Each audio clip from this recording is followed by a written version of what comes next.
여러분 안녕하십니까? 광주 MBC 뉴스데스크입니다. 대법원에서 이겨도 기뻐하지 못하는 사람들이 있습니다. 바로 일제강제동원 피해자 할머니, 할아버지들인데요. 우리 정부와 일본 모두 대법원의 배상 판결에도 움직이지 않고 있기 때문입니다. 이렇게 느릿느릿 움직이는 정부지만 정률성 사업과 같은 이념 문제는 전광석화처럼 제기하고 또 사업 중단 요구는 속전속결로 진행하고 있습니다. 송정근 기자입니다. 일제 강제동원 피해자와 유족이 일본 전범 기업들을 상대로 낸 소송에서 잇따라 대법원 승소 판결을 받고 있습니다. 양금덕 할머니 등이 포함된 1차 원고들이 대법원에서 승소한 지난 2018년 이후 2차 원고들도 지난주 대법원에서 승소가 확정됐고 3차 원고들도 오늘 대법원에서 승소 확정 판결을 받았습니다.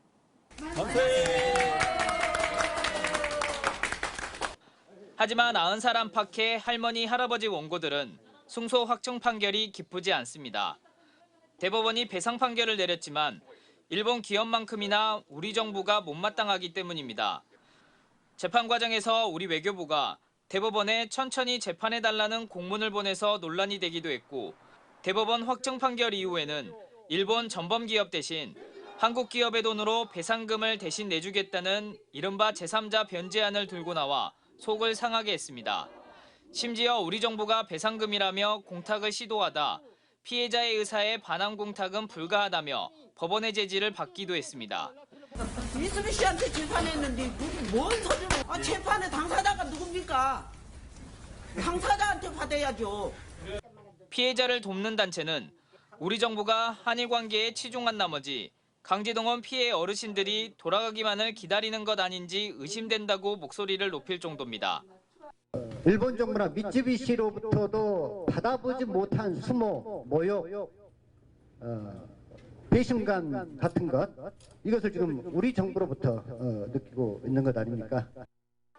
일제 강제동원 피해자 문제에는 이처럼 소극적인 정부지만 이와는 다르게 무섭게 속도를 내고 있는 현안도 있습니다. 박민식 보훈부 장관이 지난 8월 자신의 SNS에 정일성의 북한과 중국에서의 행적을 거론하며 광주시가 조성 중인 정일성 역사공원 사업을 직을 걸고 막겠다고 하면서 때 아닌 이념 논쟁에 광주가 휘말려든 것입니다. 지금 와서 이제 문제를 삼냐라고 하는데 제가 아는 바로 현재까지 대한민국 국민 99%가 또 광주 시민 99%가 정률성의 실체를 몰랐습니다. 보수 언론이 연일 비판 기사를 싣고 이에 맞춰 보수단체가 집회를 열면서 정부는 광주시에 사업 철회와 정률성 명칭 변경 등을 요구하고 나섰습니다. 광주시가 20년 넘게 추진해왔던 사업이지만 불과 50일 만에 사업 철회 공고를 받기에 이르렀습니다. 박민식 장관이 쏘아올린 정률성 논란에 지지하는 측과 비판하는 측이 각각 목소리를 내면서 당초 우려대로 서로 편을 갈라 목소리를 높이는 일이 현실화되고 말았습니다. 즉각 철회하라! 정율성 사업에 대한 이념 논쟁을 즉각 중단하라! 장관직을 걸고 정율성 사업을 맡겠다던 박민식 장관은 총선에 출마하겠다며 스스로 장관직에서 내려왔습니다. MBC 뉴스 송정근입니다. 올해 5.18과 관련해서는 뜻하지 않았던 일들이 많았습니다. 전두환의 손자 전우원 씨가 전 씨 일가 중 최초로 광주를 찾아 사죄하면서 전국적인 주목을 받은 일을 비롯해 영화 서울의 봄 인기로 5.18에 대한 국민들의 관심이 커진 것도 예기치 않은 일이었지만 반갑고도 고마운 관심이었습니다. 반면 5월 단체는 내부 갈등뿐 아니라 시민단체들과도 갈등을 빚으며 시민들의 눈살을 찌푸리게 만들기도 했습니다. 천홍희 기자입니다. 전두환 일가 중 처음으로 사죄를 위해 광주 땅을 밟은 전우원 씨. 자신의 친할아버지를 학살자로 비난하며 광주 시민들에게 용서를 빌었습니다. 상처받으신 모든 분들께 그분들의 억울한 마음을 최대한 풀어드리고 싶습니다. 유족들을 만나 무릎을 꿇은 전 씨는 국립 5.18 민주묘지를 찾아가서는 자신의 겉옷으로 5.18 희생자의 비석을 닦으며 넋을 위로했습니다. 전 씨의 진심 어린 행보에 유족들은 위로를 받았습니다. 고마워 영진이. 감사합니다. 고마워. 힘내고. 최근에는 전두환의 12.12 군사 반란을 그린 영화 서울의 봄이 관객 1,100만 명을 돌파하면서 5.18이 전국적으로 재조명됐습니다. 흥행을 주도한 젊은 층들은 반란이 실패했다면 5.18도 없었을 것이라며 새로 알게된 역사적 사실에 5.18에 더 관심을 갖는 계기가 됐다고 말합니다. 지금 가장 핫한 영화이기 때문에 한번 어떤 내용인지 보러 왔습니다. 아픈 역사를 이제 젊은 사람들도 이렇게 영화 같은 걸로 많이 알아야지. 하지만 광주 5.18 공법단체들의 올 한 해 행보는 시민들의 눈살을 찌푸리게 했습니다. 5.18 정신을 계승해 진상규명에 앞장서야 할 5월 단체지만 올 한 해 회원들끼리 폭로전과 고소고발이 이어지는 등 하루가 멀다 하고 갈등이 벌어졌습니다. 특히 지난 2월에는 공법단체들이 특전사 동지회와 5.18 묘지 참배 행사를 진행했는데 지역사회와 합의를 이루지 못한 행사를 일방적으로 강행해 시민사회 단체들과 극심한 갈등을 빚었습니다. 5월 단체와 시민단체 사이에 토론회도 열렸지만 입장차만 확인했고 갈등은 아직 현재 진행형입니다. 이게 법적 분쟁, 또 매일매일 들리는 그런 몸싸움 이런 부분들이 저희들도 또 그렇고 또 시민들은 더 크게 걱정하면서 또 실망하고 있는 것 같습니다. 5.18 기념재단이 실시하는 대국민 인식에서 5.18에 대한 인식은 해마다 좋아지고 있습니다. 하지만 정작 지역 안에서 우리끼리의 갈등과 다툼이 5월 영령들이 남긴 광주 정신을 혼탁하게 하고 있는 모양새입니다. MBC 뉴스 천홍입니다. 재난사고를 목격했을 때 신고도 중요하지만 119가 도착하기 전까지 초기 대응도 매우 중요합니다. 최근 화재나 순환사고가 잇따라 발생했는데 이웃 주민들의 용기 있는 대처가 소중한 생명을 구할 수 있었습니다. 안준호 기자가 취재했습니다. SUV 차량이 갑자기 앞으로 돌진하더니 바다로 추락합니다. 물살에 밀린 차량은 계속 떠내려갑니다. 사고를 목격한 남성 2명이 곧바로 달려왔고 밧줄로 차량이 가라앉지 않게 묶었습니다. 그리고 5분여 만에 차 안에 있던 70대 남성을 무사히 구조했습니다. 차량 방지턱에는 차량이 바다에 빠지면서 생긴 타이어 자국이 남아 있습니다. 운전자를 구한 사람들은 인근 마을 주민들이었습니다. 그날이 바람이 좀 심하게 불었거든요. 바람 때문에 차가 많이 밀려가더라고요. 그래서 빨리 고정을 해야겠다 해서 밧줄로 묶었죠. 지난 19일 신안군 도초면의 한 주택에서 불이 났습니다.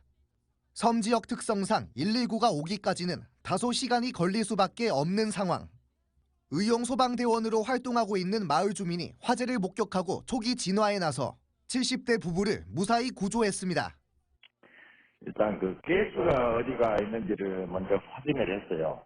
그렇게 하고 이제 우측으로 가서 확대 연소 안 되게 우측에 창고가 붙어 있거든요. 그쪽 쪽을 집중적으로 해가지고. 영암의 한 음식점 주방에서도 불이 났었는데 인근 상인이 119가 도착하기 전 소화기로 화재를 진화해 불길이 확산되는 것을 막았습니다. 화재 현장뿐만 아니라 각종 순환 사고에서 시민과 목격자들의 초기 대응은 귀중한 생명을 구할 수 있습니다.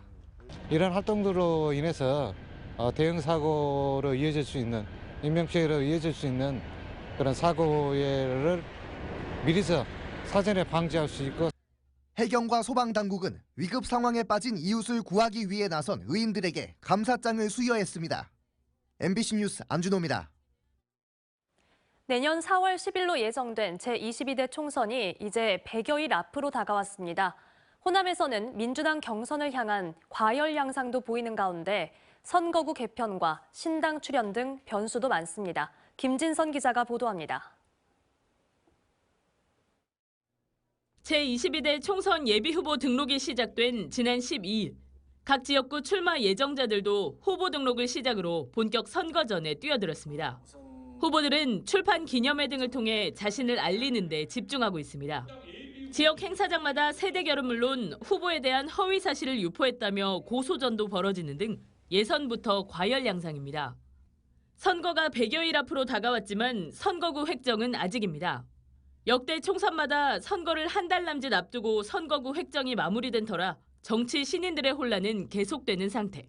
현재 국회에 제출된 획정안으로는 영암무안 신안 선거구가 공중분해되는 등 전남 선거구도 큰 변화가 예고됐습니다. 저희하고 하순하고 나주하고는 전혀 관계가 없는 지역인데 지역구가 없어진다는 것이 참 아쉽고요. 이거는 행정적으로 다시 한번 검토를 해봐야 될 사안이라고 생각합니다. 국민의힘의 호남 공략도 계속되고 있습니다. 현재 호남 국회의원 의석 28석 중 민주당이 25석, 국민의힘과 진보당, 무소속이 각각 한 석을 차지하고 있습니다. 국민의힘은 내년 총선에서 광주, 전남, 전북의 각 한 석 이상을 목표로 가능성이 있는 순천 등의 표심에 공을 들이고 있습니다. 정당만 아니었으면 찍어줄 텐데 사람은 좋은데 뭐 이런 얘기 하신단 말이에요. 그러니까 이렇게 장기적인 투자가 필요한데 그런 진정성 있는 노력을 하려는 사람들이 기본적으로 적고. 제3지대 신당 세력도 호남 선거판의 변수로 꼽힙니다. 이낙연 신당에 대한 호남 정치권의 반발이 확산되고 있지만 합류 규모에 따라 파급력은 예측할 수 없는 상황입니다. 민주당의 후보자 적격 심사에 이어 친명 호남 출마자 추천 명단 논란 등 공천을 둘러싼 파장이 계속되는 가운데 호남 표심의 향방에 관심이 쏠리고 있습니다. MBC 뉴스 김진선입니다. 지난 10월 광주에서 택시 운전사에 의해 보행자 3명이 숨진 사고를 수사한 경찰이 급발진이라는 택시 운전자의 주장 대신 과실에 따른 사고라고 결론 내렸습니다. 광주 광산경찰서는 국립과학수사연구원에 정밀 감식을 의뢰한 결과 차량 제동 계통에 이상이 없다는 결과 등을 토대로 가속 페달을 잘못 밟아 사고가 난 것으로 결론 내고 택시 운전사 남호 씨를 검찰에 송치할 예정입니다. 한편 나 씨는 지난 10월 광주의 한 사거리에서 자신이 몰던 택시로 횡단보도 보행자 3명을 치어 숨지게 한 혐의로 입건됐습니다. 광주시와 전남도의 종합 청렴도가 지난해보다 떨어진 것으로 나타났습니다. 국민권익위가 발표한 공공기관 종합 청렴도 평가에 따르면 광주시는 지난해보다 한 단계 하락한 종합 3등급, 전남도는 2등급이 떨어진 4등급이었습니다. 시도 모두 민원인과 공직자가 평가한 청렴 체감도와 기관의 부패 방지 노력을 평가한 청렴 노력도 항목에서 지난해보다 뒷걸음질 쳤습니다. 반면 보성구는 2년 연속 종합 1등급을 받아 지역을 통틀어 유일하게 청렴도 상위권에 이름을 올렸습니다. 다음은 희망 2024 나눔 캠페인에 성금을 보내주신 분들입니다. 이병로 담양군수와 담양군청 공무원들이 1,300만 원을 보내주셨습니다. 의료법인 가평의료재단 김수영 이사장께서 2천만 원을 보내주셨습니다. 성금을 보내주신 분들께 감사드립니다. 언제 어디서나 내 손 안의 뉴스. 광주 MBC 뉴스 유튜브 구독으로 함께하세요.